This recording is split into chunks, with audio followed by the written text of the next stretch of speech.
Hey, Jimmy Martin here, your real estate professional at Home Advantage Realty, and just wanting to just share a quick story on being a buyer's agent. Now, I have a client, we're just going to name him teacher. I don't want to name any names. And he teacher at a local school, and this is his first time home buyer. Always rented an apartment. He lived at home, stayed in the dorms at the university he went to, or stayed in an apartment and crashed with some friends. And I'm the buyer's agent. So my commission is going to get paid by the seller because the seller agrees. In South Carolina, we have in our exclusive agency to sell, exclusive right to sell. It clearly says in there, I think on paragraph two, second page or third page, I can't remember, that, it is clear it says, hey, this is how much I charge to be your real estate agent to sell your home. And it says in there, well, all right, well, I'm going to get X amount, how much you want to give to the buyer's agent, which I'm representing teachers in this transaction.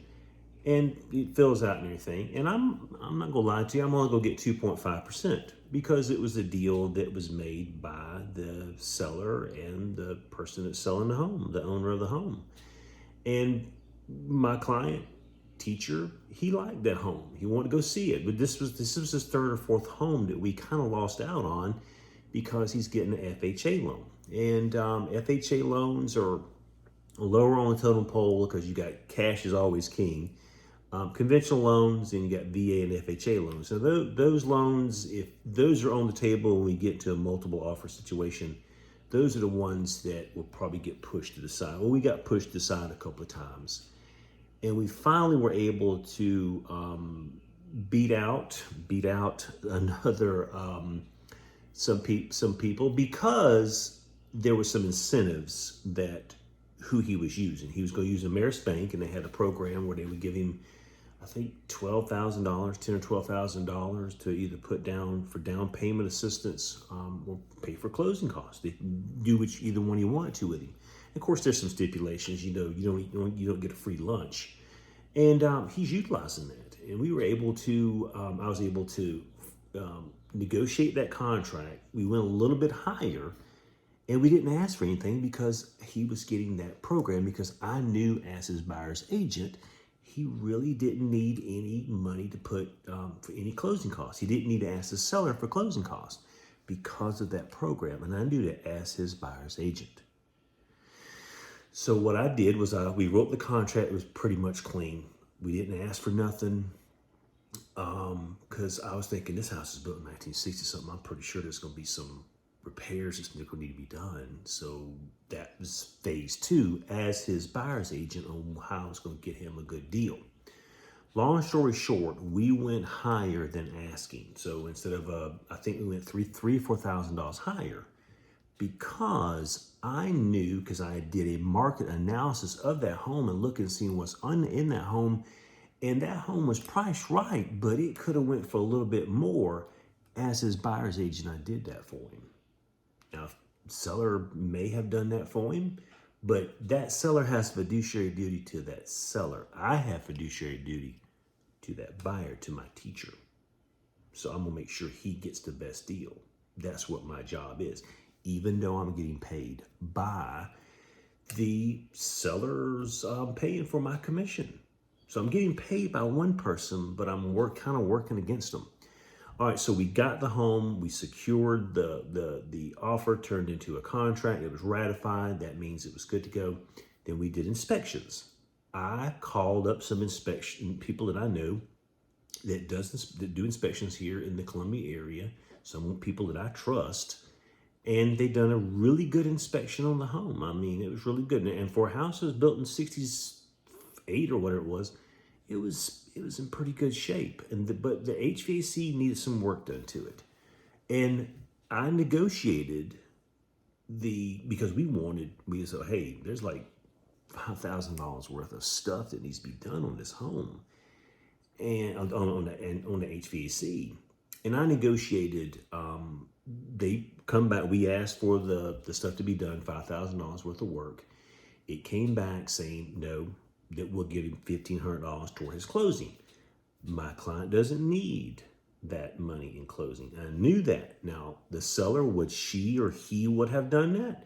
No, but I'm fighting for my client as a buyer's agent. Okay. So we negotiated a repair addendum.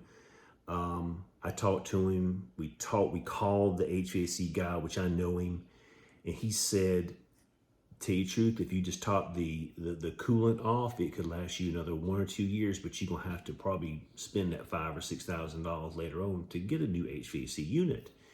I talked to my client. I'm like, what would make you feel better? He said, I don't know. I said, what about if we throw in a home warranty? We just want the coolant topped off. Let's throw in a home warranty. That washer and dryer, she did say it was kind of for sale, and because it looks like it's going to be kind of hard to get out of the little area that it's in. Let's just say we throw that in too, because it's going to be a lot cheaper than $5,000 or $6,000 to get an HVAC unit. Email the agent, seller's agent, talk to her a little bit. And I said, hey, this is what we're going to do. We're going to send it to you, what you think. And she says, yes, that sounds like a good deal. Let's do it. So I wrote it all up. It got accepted. Right now, the appraisal's being done. That's our third and final hurdle we have to go through. And that's what I've done for my client as the buyer's agent. But I'm getting paid from the seller because of the commission. Everybody's up in arms about all this commission stuff and everything. Would that buyer, would he have been taken care of like that? Would he have known about that program that I introduced him to? He's getting some stuff back from us because he's a hometown hero. He's a teacher. So we have a program that we give back to people like nurses and teachers and law enforcement and firefighters. He's getting that too. And he got the inspection at a discount because he's a teacher, because I used that guy that I knew as his buyer's agent. So you really, when you're out there purchasing a home, you need a buyer's agent. You need someone that's going to fight for you and only you. So when you're going out there and looking for a home and you say, well, I'll just use the seller's agent. Yes, you can do that. That is your right. But if you want someone that's going to really take care of it, take care of you and have fiduciary duty to you, you need a buyer's agent. If you want to know more about the real estate market here in the Columbia area, just give me a call at 803-238-7227. Be more than happy to help you out. And I do look out for my veterans, my teachers, my firefighters, my nurses. I look out for you guys. Give me a call, 803-238-7227. Talk to you then. Have a good weekend.